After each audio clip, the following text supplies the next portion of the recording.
Olá, meu nome é Antônio Pádua, eu sou defensor público federal, estou na Defensoria Pública da União por volta de 18 anos, dos quais 13 eu passei entre STF e STJ. Nos últimos 3 anos eu tenho me dedicado a atuar também na assistência às pessoas em situação de rua, tanto no Grupo de Trabalho Nacional da Defensoria Pública da União, quanto no Grupo de Trabalho Local do Distrito Federal, que atende também no entorno do Distrito Federal. A atuação em favor das pessoas em situação de rua é uma atuação bastante delicada, porque, como todos sabem, as pessoas em situação de rua constituem um grupo muito vulnerável, talvez o mais vulnerável de todos. É difícil definir, embora seja necessário, quem são as pessoas em situação de rua. O Decreto 7.053 de 2009, ele estatui que, para fins desse decreto, considera-se população em situação de rua o grupo populacional heterogêneo que possui em comum a pobreza extrema, os vínculos familiares interrompidos ou fragilizados e a inexistência de moradia convencional regular, e que utiliza os logradouros públicos e as áreas degradadas como espaço de moradia e de sustento, de forma temporária ou permanente, bem como as unidades de acolhimento para pernoite temporário ou como moradia provisória. A solução do decreto, portanto, é unir no mesmo grupo todas as pessoas que têm vínculos rompidos, pobreza extrema, vivem na pobreza extrema e a quem falta moradia adequada. É, portanto, como eu já disse, um grupo bastante heterogêneo. O que mais chama a atenção nesse grupo, além, obviamente, da falta de um teto, da falta de um lugar para recorrer à noite, ou da própria falta de um lugar para ter privacidade, esse processo de desestruturação econômico, social ou psicológico que todo esse grupo passa de alguma maneira, ou passa antes de ir para a rua, vai para a rua porque sofreu uma desestruturação familiar, porque sofreu algum baque financeiro, ou também por alguma questão de saúde mental, ou na própria rua. Por alguma razão, ele chega na rua, mas a vida na rua, como é muito pesada, muito dura, ela leva a pessoa a essa desestruturação. E a desestruturação associada à falta de moradia adequada resulta num alto grau de vulnerabilidade que essas pessoas estão submetidas. Como é que a Defensoria atua na defesa da população em situação de rua? Além do atendimento regular, que é deferido a toda e qualquer pessoa, que é o atendimento nos balcões da Defensoria, no atendimento da Defensoria, nos gabinetes, nós procuramos, na Defensoria Pública da União, uma busca proativa dessas pessoas que nem sempre têm condições de procurar as instalações físicas da Defensoria Pública. E quais são os problemas dessas formas de atendimento da Defensoria Pública da União? Bem, o atendimento em balcão é um atendimento inerte e a pessoa que está lá atendendo, em geral, ela não tem contato, nunca lidou com a população em situação de rua, de modo que ela não tem o tato necessário para entender e ajudar o assistido, que no caso é alguém que está na rua, a explicar o seu problema, a dizer o que pretende. Lhe falta aquele jeito de trabalhar as questões da forma como são expostas comumente pela população em situação de rua.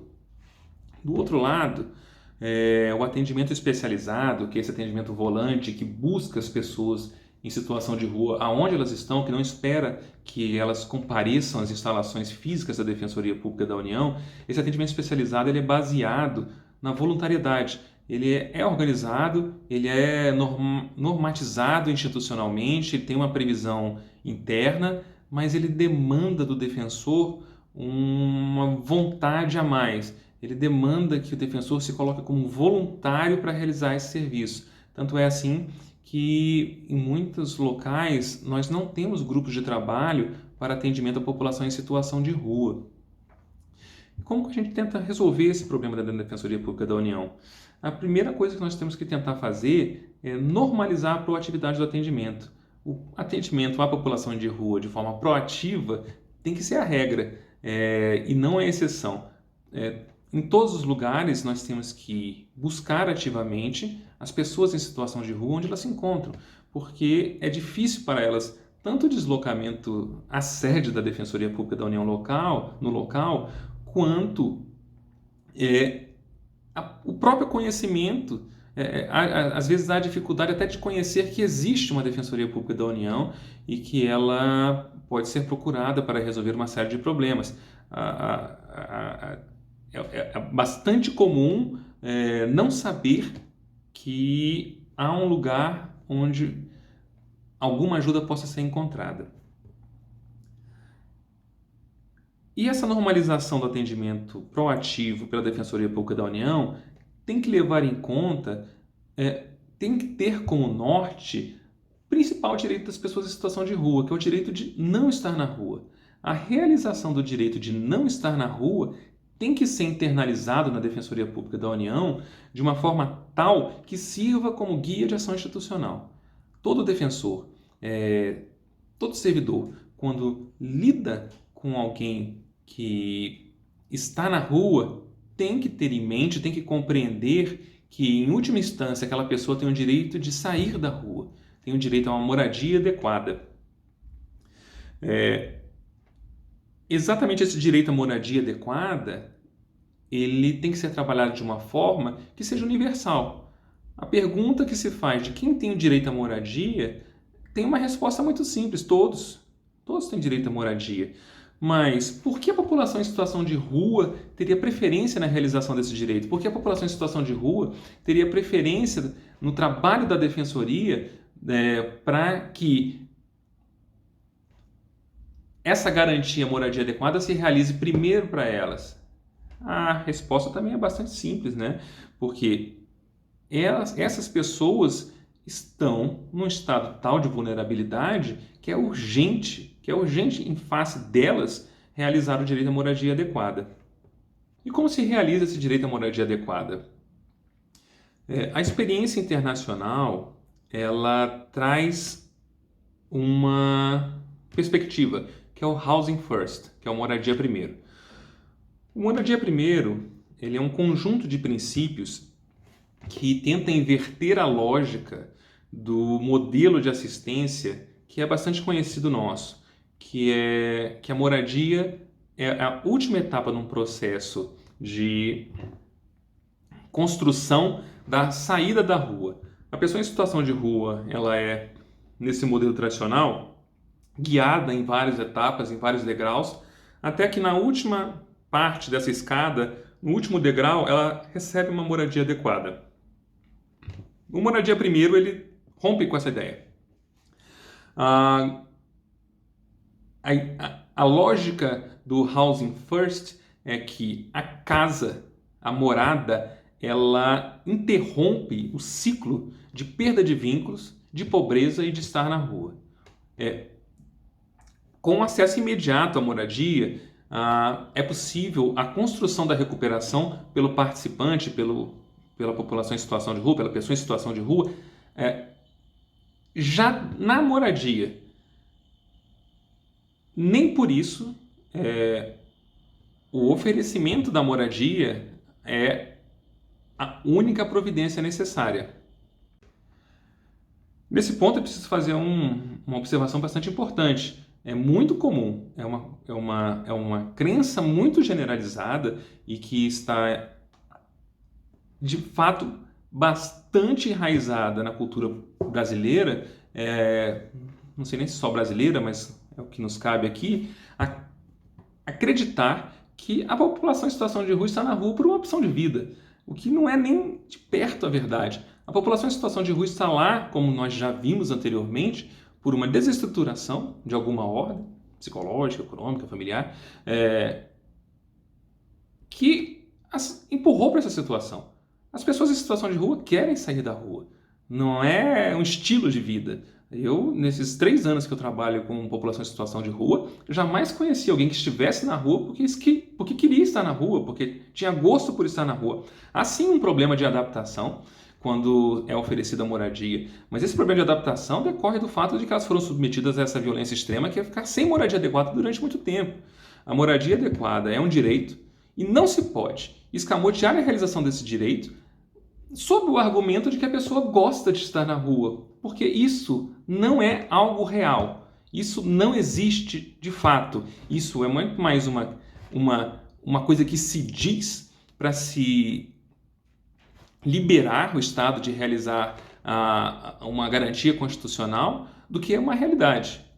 As pessoas em situação de rua, elas têm o direito de sair da rua, elas não querem estar na rua e elas precisam ser ajudadas pelo Estado e pela sociedade em geral a realizar esse objetivo.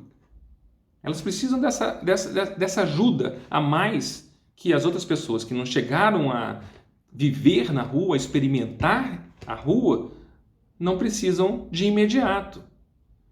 Mas é bastante importante ter isso em mente. É bastante importante não dar guarida a esse pensamento de que a rua é uma opção de vida. Recentemente, aqui no Distrito Federal, isso foi colocado numa contestação, numa ação civil pública, o que é absolutamente inadmissível. Então, que isso fique bem claro. O direito à moradia adequada, ele existe.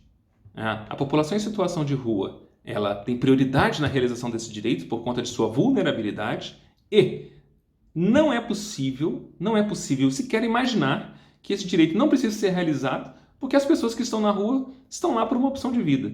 As pessoas que estão na rua, como a própria normatização federal estabelece, elas estão lá por uma circunstância pessoal que as desestruturou e as levou a viver numa situação em que ninguém tem que viver, que é bastante indigna e que tem que ser corrigida pela ação do Estado. O oferecimento da moradia é sim a primeira etapa, o primeiro degrau do Housing First, mas o programa exige o oferecimento de outros serviços públicos. O programa é desenhado de forma que, ao mesmo tempo em que uma moradia adequada é oferecida, outras prestações são dadas pelo Estado de modo que o programa seja desenhado para que as pessoas em situação de rua que nele sejam incluídos consigam romper o vínculo de pobreza, a desestruturação, dentro da moradia. A moradia é um facilitador, não o objetivo final. A moradia facilita tudo mais, mas esse tudo mais ele precisa ser oferecido pelo Estado também. E é por isso que o Housing First é estruturado em torno de alguns princípios básicos. O Housing First ele é uma experiência prática, ele não é algo absolutamente normatizado e ele não é algo dogmático nem estanque. Uma pesquisa na internet vai revelar que os diferentes Housing First que existem ao redor do mundo têm diferentes princípios ou são expostos de maneira diferente, melhor dizendo, a depender de onde ele é praticado. Mesmo assim, há uma certa coerência de ideias em todos eles que eu tento resumir aqui. Eu vou passar a trabalhar a moradia primeiro em termos dos princípios estruturantes que o informam. Eu, portanto, resolvi organizar esses princípios do Housing First em 5 princípios, 5 ideias básicas que, me perdoem, mas elas têm repetições entre si, elas não são ideias estanques, elas interagem entre si. Vocês vão ver que logo aqui no primeiro princípio isso já vai acontecer de cara, mas é preciso, essa repetição é necessária. Essa repetição ela é importante porque ela serve para marcar bem as ideias e também para marcar bem a correlação entre as várias providências e para deixar bastante claro a transversalidade dessas ideias que orientam o moradia primeiro. Portanto, como vocês vão ver aqui, o primeiro princípio é bastante óbvio, é o acesso imediato e incondicional à moradia. Embora pareça uma mera repetição, há aqui 2 elementos novos, que é o imediato e incondicional, que deixam bastante marcado a serventia dele.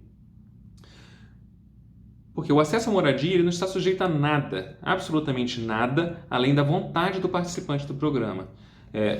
A pessoa em situação de rua que deseja participar do Housing First, ela terá direito imediato e terá direito incondicionado à moradia pelo simples fato, pela simples circunstância de estar disposta a participar do Housing First. A moradia, de fato, ele é o primeiro direito a ser oferecido, mas ele precisa ser acompanhado de algum apoio. As escolhas do participante sobre o apoio, porém, não afetam em nada o direito à moradia. O que isso quer dizer? Quer dizer que se o participante que aceita participar do programa, se a pessoa em situação de rua que aceita participar do programa, ela recebe a moradia, mas por alguma circunstância ela se recusa a integrar o programa de apoio, a frequentar os serviços de apoio, ou receber as equipes de apoio, isso não pode levar à exclusão do participante do programa Moradia Primeiro. Todas as escolhas do participante em relação aos serviços de apoio, as estruturas que o ajudam a continuar na casa, a continuar numa moradia adequada, elas não podem ter qualquer implicação, em absoluto, com a continuidade dela na moradia que lhe foi oferecida. A moradia não será perdida se o participante deixar de recorrer ou não precisar mais do serviço de apoio. Em suma, é isso. É também importante, nesse primeiro princípio, ter em mente que a escolha da moradia cabe ao participante. Ao participante não tem que ser imposta uma moradia desse ou daquele tipo.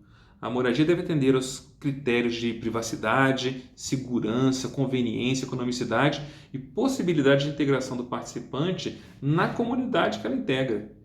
Geralmente, é até preferível que o participante ele passe a morar naquele local onde ele já tem alguns vínculos, a não ser que ele decida por uma coisa diferente. Mas se há essa possibilidade, ela deve ser atendida, deve ser observada. Também é importante ter em mente que a escolha da moradia não tem necessariamente que recair sobre um tipo de casa, não tem que recair sobre um apartamento num conjunto habitacional, não tem que recair sobre alguma casa num conjunto habitacional, nada disso. Ela deve, na medida do possível, eu sei que tem critérios econômicos, que o Estado ele precisa calcular os gastos, etc. e tal, mas tudo isso deve ser moldado de forma a permitir a escolha do participante que integra o programa Moradia Primeiro. Sobre a moradia ainda, sobre o primeiro princípio ainda, é preciso ter em mente que isso tem que ser contínuo. Aí tem mais uma repetição. Digamos que é um outro lado sobre o participante não perder, sobre a ideia do participante não perder o direito à moradia, a depender das escolhas dele com relação ao serviço de apoio. A moradia tem que ser contínua, tem que ser continuada, ela não pode ter interrupções na sua prestação. De modo que, como vários programas são baseados em locação de apartamentos, locação de residências, se por alguma razão essa locação é terminada, o programa deve providenciar o quanto antes uma nova moradia nos exatos termos que foi oferecido anteriormente. A escolha do participante, atendendo àqueles critérios de economicidade, de integração, de segurança, de modo que das características mais importantes do Housing First, que haja absoluta segurança do participante, que por razão nenhuma, absolutamente nenhuma, ele vai deixar de ter uma moradia adequada, e que se por forças que não estão sob controle, se por circunstâncias que não estão sob controle de ninguém, a não ser do locatário, por exemplo, ele venha a perder essa moradia, que uma outra lhe seja providenciada o mais rápido possível, para que esse caráter de continuidade não seja interrompido, não seja quebrado. além dessa continuidade, é preciso criar também o vínculo do participante do programa com a moradia que ele passa a ocupar. Geralmente o título que a moradia tem é de um aluguel, de modo que esse aluguel deve estar em nome do participante do programa. Não é em nome do Estado, não é em nome de quem quer que seja, a não ser do próprio participante. Também é muito comum exigir do participante do programa Housing First algum tipo de comprometimento de renda. Evidentemente que esse comprometimento ele não pode inviabilizar a participação de ninguém no programa. Há situações em que se estabelecem faixas. Quem não tem renda nenhuma não vai poder se comprometer a nada, mas a ideia é que, avançando no programa, essa renda surja, e assim que ele tiver essa renda, não é absolutamente necessário, mas se houver um comprometimento de renda, a exigência de comprometimento de renda, aí ela passa a ser exigida. O que importa aqui também é não perder de vista que o vínculo entre o participante e o imóvel e a moradia deve ser estabelecido de uma forma plena. O que significa que o participante do programa é a pessoa que vai constar do contrato de aluguel. Não vai ser o governo municipal, não vai ser o governo estadual, não vai ser o governo federal, não vai ser nenhuma empresa pública, vai ser o participante do programa. É o participante do programa que tem o título de locação, que tem o contrato de aluguel em seu nome, e isso é bastante importante na configuração desse primeiro princípio do Housing First. O segundo princípio é o da autodeterminação do participante. Nós já vimos que, quando tratamos do primeiro princípio, que a escolha do participante é muito importante no que concerne a eleição do local onde ele vai morar, da escolha da localidade, do imóvel em si e daí por diante.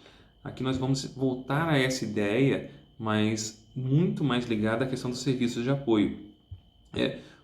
No que toca aos serviços de apoio, nos serviços de suporte, que são aqueles que vêm complementar o oferecimento da moradia adequada, os participantes eles têm que ter o direito de escolher onde, quando, como e o que fazer.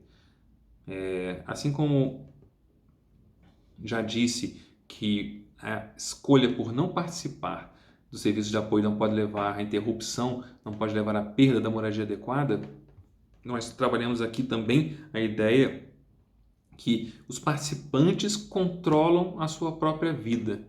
É importante, muito importante, para o Housing First que não se perca nunca de vista que a vida da pessoa em situação de rua que recebe uma moradia adequada dentro do programa não pode ser tutelada por ninguém. É a própria pessoa que irá, no seu tempo, sair da situação de rua. É ela que determina o seu tempo. E se isso nunca acontecer, se ela depender sempre do apoio do Estado, esse apoio tem que ser dado para sempre. É preciso compreender que, por vezes, as feridas são tão profundas que são incuráveis. E essa pessoa não pode ser jogada de novo na rua porque não conseguiu sair desse ciclo. Mas, no geral, o que releva saber sobre o programa, claro, né, é que o programa não aceita nenhum tipo de tutela, nenhum tipo de interferência, nenhum tipo de intromissão no que concerne a decisão de participar ou não dos serviços de suporte, dos serviços de apoio.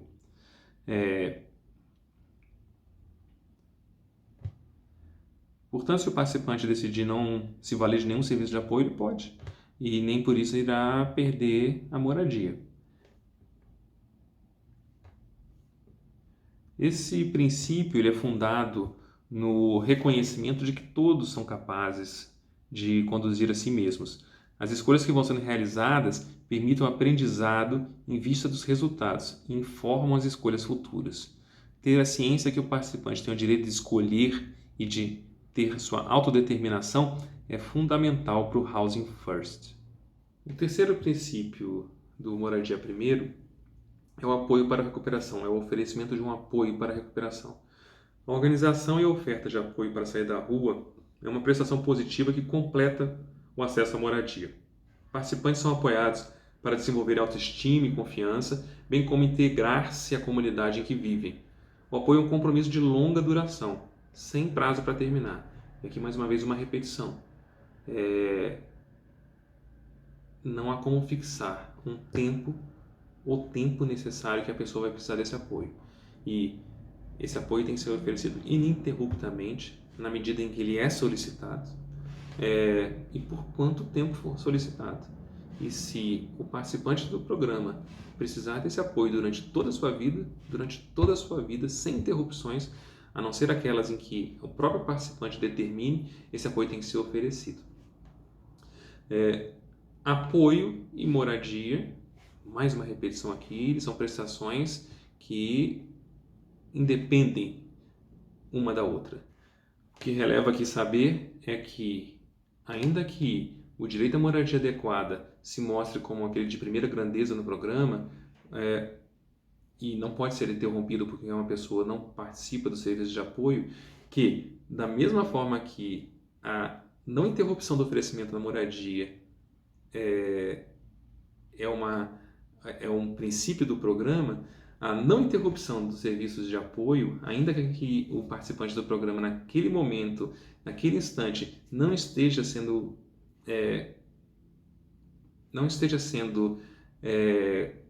contemplado com uma moradia adequada por uma razão qualquer, ou porque o locatário interrompeu o aluguel, ou porque ele não se adaptou àquela localidade, ainda que ele esteja fora de uma moradia adequada, os serviços de apoio também têm que ser continuamente prestados. Estar fora de uma casa não significa interrupção de nenhum outro serviço. Se a pessoa que participa do programa deseja continuar recebendo aquele serviço de apoio, ela tem o direito. E isso tem que ser levado em conta na estruturação de qualquer programa de Housing First. É também muito importante ter em mente que esse apoio tem que ser efetivo e de qualidade. Ele tem que ser estruturado de forma a atender um número razoável de participantes. Não dá para sobrecarregar quem presta o apoio. O apoio existe para ajudar o participante a manter a moradia. Mas também para ajudar o participante a alcançar todas as suas outras demandas da vida. O apoio, ele tem que ser em todas as áreas. Ele tem que estar integrado com serviços públicos, ele tem que, com uma moradia, ser contínuo e ininterrupto, ele tem que ser flexível para atender especificamente a demanda individual de cada participante. Ele tem que ser diferenciado conforme essas demandas individuais e também conforme as escolhas das pessoas que participam do programa, né?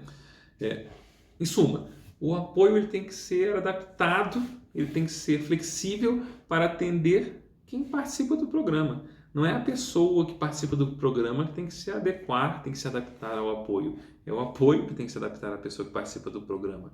O apoio deve ajudar na transição para que quem estava na rua consiga se fixar numa moradia, porque não é algo fácil. Certa vez eu conheci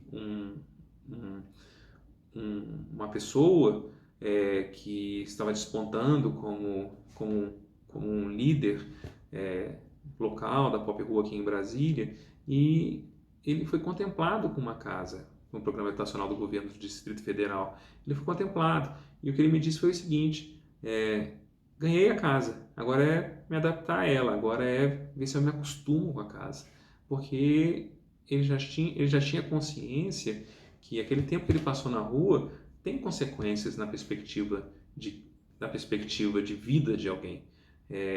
Há alguns documentários que podem ser assistidos na internet sobre programas de Housing First ao redor do mundo que detalham situações em que participantes do programa eles recebem a moradia adequada, mas por uma dificuldade de adaptação, ou até por desconfiança, eles resistem eles resistem e eles eu tenho dificuldade de achar outra palavra, mas eles têm uma certa incapacidade de se adaptar de pronto à vida naquela moradia. Há relatos de senhora que dormia ao lado da residência, em papelão, porque ela simplesmente não conseguia acreditar que aquela casa era dela. E daí por diante, o serviço de apoio ele serve para isso. Ele serve para que a pessoa que está com a vida desestruturada possa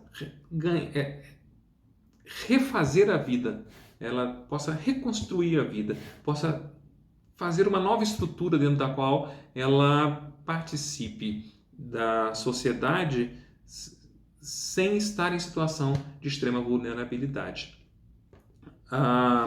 O serviço de apoio ele tem que trabalhar na lógica da redução de danos.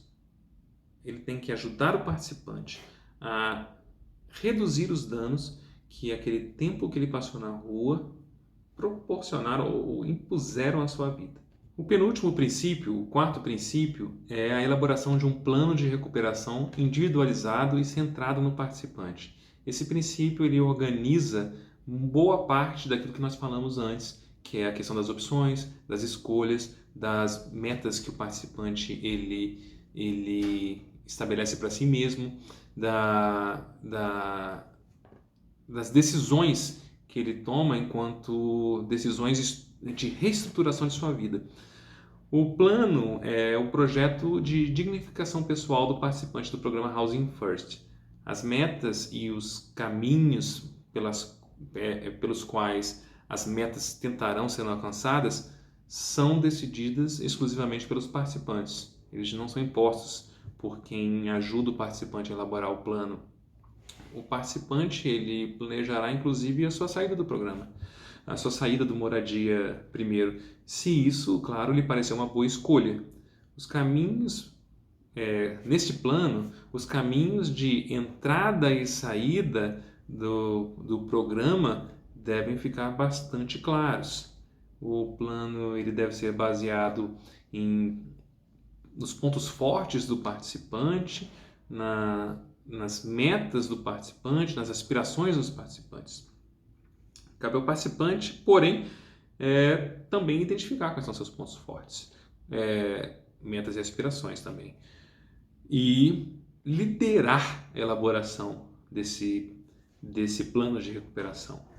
O plano define o formato do apoio que os participantes recebem.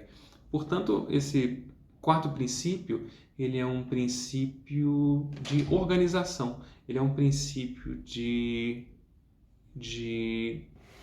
deixar transparente como o programa vai funcionar para o participante. O participante, ele reunindo de uma maneira estruturada tudo aquilo que ele pretende realizar em termos de saída da rua, ele tem que contar com o suporte para que essas ideias que ele tem da própria vida e do que ele quer realizar sejam transpostas para um plano individualizado. Essa é a ideia básica do quarto princípio do Housing First. Finalmente, o quinto e último princípio do programa Moradia Primeiro é a construção de vínculos. Todo o programa ele tem que ser voltado para que a pessoa que recebe uma moradia adequada, ela reconstrua ou construa vínculos, tanto com a localidade em que a moradia está inserida, é uma integração comunitária e social, daí porque é importante, temos que repetir de novo aqui, daí porque é importante a liberdade de escolha do participante, até em relação à vizinhança em que ele pretende estabelecer sua moradia. Também essa integração ela tem que alcançar as questões financeiras, econômicas do participante, a reestruturação da vida, a estruturação da nova vida do participante do programa Housing First. E os programas de apoio, claro, o programa de suporte, ela deve trabalhar para que o participante consiga se integrar economicamente na sociedade, tanto no plano comunitário, mas também em termos de economia mesmo, né? De participação em mercado de trabalho, participação em, se for o caso, né? Assim, aonde quer que a questão econômica adentre o serviço de suporte, ele tem que ajudar o participante a reconstruir também os vínculos financeiros e econômicos. E, finalmente, se for o caso, porque muitas vezes os participantes eles acabam ficando sozinhos no mundo, de modo que eles não conseguem encontrar ou se reunir com as famílias, mas, sendo possível reestabelecer os laços afetivos e familiares, é bastante importante que o programa seja montado para que a pessoa consiga alcançar essa meta também. A integração, o religamento dos laços familiares não é desimportante para o programa Housing First. Esse quinto princípio, ele acaba por servir como um grande fecho daquilo tudo que nós falamos antes, porque alcançada a realização desse quinto princípio, a pessoa certamente terá conseguido sair da situação de rua de uma maneira firme, de uma maneira sólida e duradoura. Digamos assim que esse quinto princípio ele acaba reunindo em si a própria meta do programa Moradia Primeiro. Então é isso, pessoal. Eu espero que eu tenha conseguido passar a mensagem, conseguido passar uma ideia básica. Espero que não tenha sido muito chato. Sigo à disposição. Eu vou deixar aqui no vídeo o meu contato. Qualquer coisa podem me procurar. Gosto de trocar ideias sobre o assunto. Vou também tentar deixar alguns links aqui de páginas que podem ser consultadas, de vídeos que podem ser assistidos. Já adianto que uma pessoa que é referência sobre moradia primeiro no Brasil é o Tomás, do Em Rua, lá de Curitiba. É alguém que vocês têm que consultar, é um trabalho que vocês têm que conhecer, muito bacana. Agradeço demais ao Pedro, agradeço demais ao Najup pelo convite e sigo à disposição. É uma temática bastante interessante, mas não se deve perder de vista que não é apenas um tema, é a vida de muitas pessoas num estado de fragilidade tal que um mínimo de dedicação tem que ser garantido a eles. E é isso. Muito obrigado e até logo. Pessoal, eu achei que tinha acabado o vídeo, mas para minha imensa vergonha, eu descobri que apesar de muitos anos de formado, eu ainda confundo locador com locatário. Então, naqueles pontos em que eu marquei lá no decorrer do vídeo, eu quis dizer locador, tá bem? Me desculpa.